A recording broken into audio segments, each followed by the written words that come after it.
नमस्कार, मैं Mrs Kaveri Dabhadkar, assistant professor government Bilasgar PG college Bilaspur आपके समक्ष population distribution density in India इस विषय पर अपना व्याख्यान देने जा रही हूँ। जैसा कि आप सभी जानते हैं कि भारत की जनसंख्या 2011 की जनगणना के अनुसार 1210.8 मिलियन है। भारत जो है 2.4% विश्व के भौगोलिक एरिया को वेष्टित किए हुए है, लेकिन विश्व की 17.5% जनसंख्या इसमें आवासित है। अगर हम अमेरिका को देखें तो अमेरिका जो है विश्व के 7.2 भौगोलिक प्रतिशत क्षेत्रों को आविष्टित किए हुए, जिसमें कि केवल 4.5% विश्व की जनसंख्या निवासित है। पॉपुलेशन की दृष्टि से अगर अपन देखेंगे तो भारत की जनसंख्या 1.5 गुना अधिक है अफ्रीका की जनसंख्या और 4.44 टाइम अधिक है ऑस्ट्रेलिया की जनसंख्या से। अगर हम और भी अधिक विश्लेषण करें भारत की जनसंख्या के या अन्य देशों के साथ तुलना करें तो हम पाएंगे कि USA, Indonesia, Brazil, Pakistan, Bangladesh, Japan की संयुक्त पॉपुलेशन जो कि 121.43 करोड़ है, वही भारत की जनसंख्या है। पॉपुलेशन भारत की जो है 181 million during the decade of 2001 से 2011 के बीच में वृद्धि हुई है, और यह जो वृद्धि है यह ब्राजील की पॉपुलेशन की वृद्धि से कुछ कम है और विश्व के लगभग दूसरे नंबर पर जनसंख्या के घनत्व की जनसंख्या के दृष्टि से भारत का स्थान है। जहां तक भारत की जनसंख्या का सवाल है, 1951 में 7.908 जनसंख्या थी, जबकि 1961 में 43.92 लाख, 1971 में 54.81 लाख, 1981 में 68.33 लाख, 1991 में 84.64 लाख और 102.87 2001 में और 121.05 2011 में जनसंख्या थी। जहां तक भारत की जनसंख्या का सवाल है, भारत में 17वीं शताब्दी में भारत की जनसंख्या 10 करोड़ थी, जो कि इंक्रीज हो गई 1750 में 13 करोड़ हो गई। ऐसा माना जाता है कि फ्रिंडले और सिराज ने एस्टिमेट किया था कि विश्व की जनसंख्या इस अवधि में 2% के आसपास बढ़ोतरी हुई थी। भारत में सर्वप्रथम जनसंख्या 1871 में हुई थी। जनगणना जो है वो 1871 में प्रारंभ हुई थी और पहली जनगणना में भारत की जनसंख्या 25 करोड़ के आसपास थी। जहां तक भारत में पॉपुलेशन के डिस्ट्रीब्यूशन का सवाल है, यह काफी असमान है। उत्तर प्रदेश भारत का सबसे सघन इलाका है, जहां पर कि 200 मिलियन व्यक्ति निवासित है, जो कि भारत की संपूर्ण जनसंख्या का 16% है। महाराष्ट्र और बिहार में 9% जनसंख्या आवासित रहती है और 20 स्टेट्स और यूनियन टेरिटरीज में जनसंख्या 10 मिलियन के आसपास है। भारत के जो एक्सट्रीम है स्टेट है, जो कि एक्सट्रीम नॉर्दर्न स्टेट है, जैसे कि 5 स्टेट्स जो है वो और यूनियन टेरिटरीज है, वहाँ पर जनसंख्या 1 मिलियन के तक भी अभी बहुत पहुँच पाई है। इस प्रकार हम देखेंगे तो भारत की जनसंख्या ओवरऑल जो जनसंख्या है वह 1210.8 मिलियन के आसपास है। भारत के मानचित्र में जनसंख्या का वितरण भली भांति स्पष्ट हो रहा है।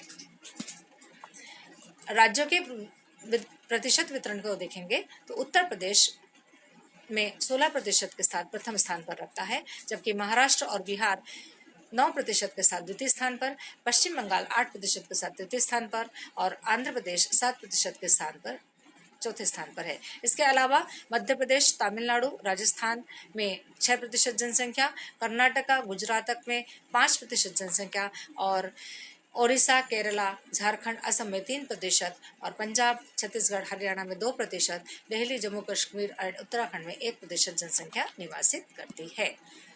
जहां तक पॉपुलेशन के ग्रोथ का प्रश्न है, पॉपुलेशन ग्रोथ का जो प्रारंभिक जो 30 वर्ष है, अर्थात 1891 से लेकर के 1921 की जो अवधि है वह 1.20 करोड़ थी, अर्थात 4 लाख व्यक्ति प्रति वर्ष इस दर से जनसंख्या में वृद्धि हुई और अगले 30 वर्षों में जहाँ भारत में जनसंख्या 10.09 हो गई।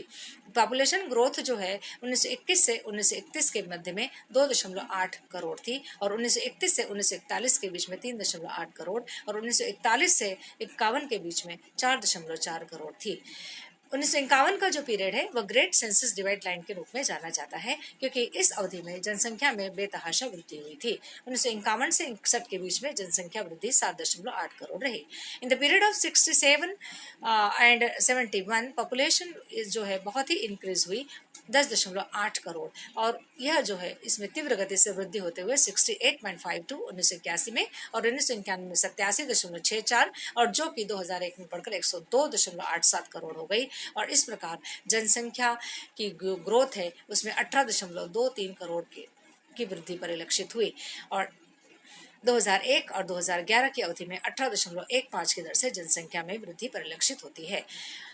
जनसंख्या ग्रोथ के पीरियड के हिसाब से हम भारत की जनसंख्या को 4 वर्गों में विभक्त कर सकते हैं। 1901 से लेकर के 1981 का जो लो ग्रोथ रेट अवधि, दूसरा 1921 से लेकर के 1951 तक का मीडियम ग्रोथ अवधि, और 1951 से लेकर 1991 के बीच में हाई पॉपुलेशन ग्रोथ वृद्धि, और उसके बाद 2001 से लेकर के 2011 तक कांस्टेंट ग्रोथ का पॉपुलेशन पीरियड जो है हम इंडिया के जनसंख्या में देखते हैं।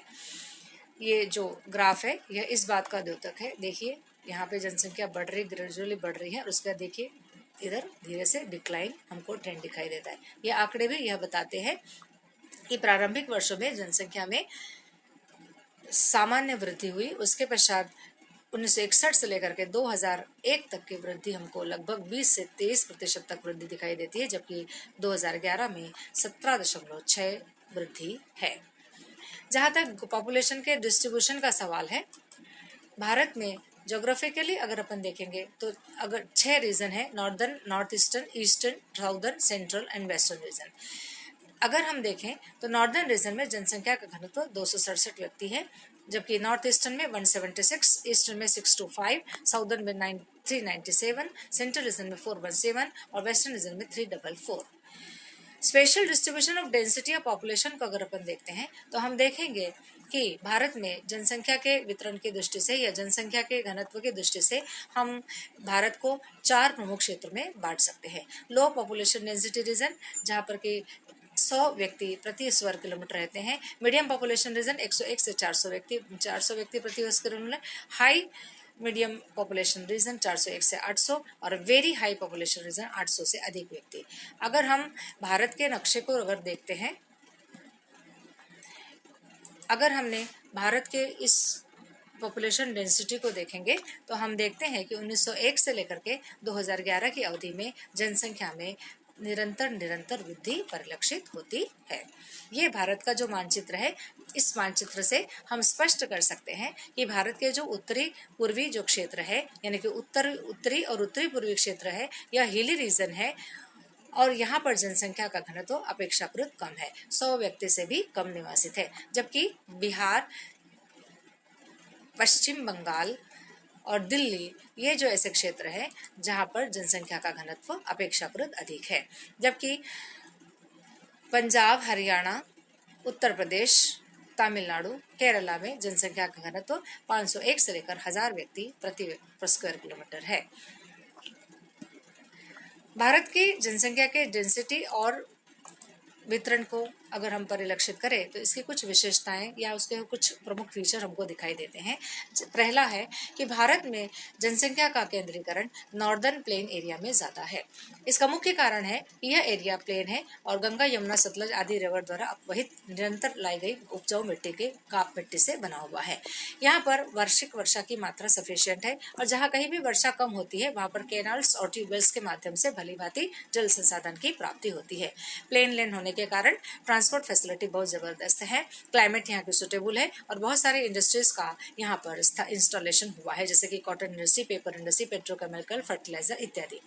भारत के जनसंख्या डिस्ट्रीब्यूशन वितरण की दूसरी प्रमुख विशेषता यह है कि यह जनसंख्या जो है अमाउंट ऑफ रेनफॉल का अनुसरण करती है। सामान्यतः भारत में जैसे जैसे हम पूर्व से पश्चिम की ओर जाएंगे जनसंख्या का घनत्व जो है अपेक्षाकृत कम होते जाता है। यह बात जैसे कि पंजाब, वेस्टर्न यूपी, राजस्थान में जनसंख्या का घनत्व कम है। इसका प्रमुख कारण है कि रेनफॉल का कम होना और जल संसाधन का कम प्राप्त होना। लेकिन इसके अपवाद स्वरूप हम ऐसा कह सकते हैं, या हमारे मन में एक प्रश्न आ सकता है कि असम और माउंटेन रीजन में तो बहुत ज्यादा रेनफॉल होती है, फिर यहाँ जनसंख्या का कॉन्सेंट्रेशन इतना लो क्यों है? इसका कारण है कि यहाँ पर डेंस फॉरेस्ट है, अनअवेबिलिटी ऑफ एग्रीकल्चरल लैंड है, केवल स्लोप ही वाले एरिया में ही, माउंटेन के स्लोप वाले एरिया में ही खेती किसानी होती है, हॉट और ह्यूमिड क्लाइमेट है वहाँ की जो कि अनहेल्दी है, और उसके पश्चात बॉर्डर के कारण भी यहाँ पर असुरक्षित के कारण जनसंख्या का घनत्व कम है। भारत के दक्षिणी पठारी क्षेत्र में कहीं कहीं पर डेंसिटी बहुत ज्यादा कम है। इसका कारण है कि ये जो पठारी क्षेत्र है ये अंडरलेटिंग सरफेस वाले हैं और घने जंगल से युक्त होने के कारण यहाँ पर एग्रीकल्चरल लैंड की अपेक्षाकृत कमी है। Low transportation, many of the places rainfall is less than required amount and only delta region the irrigation is developed, that's why in the region the density of population is quite low.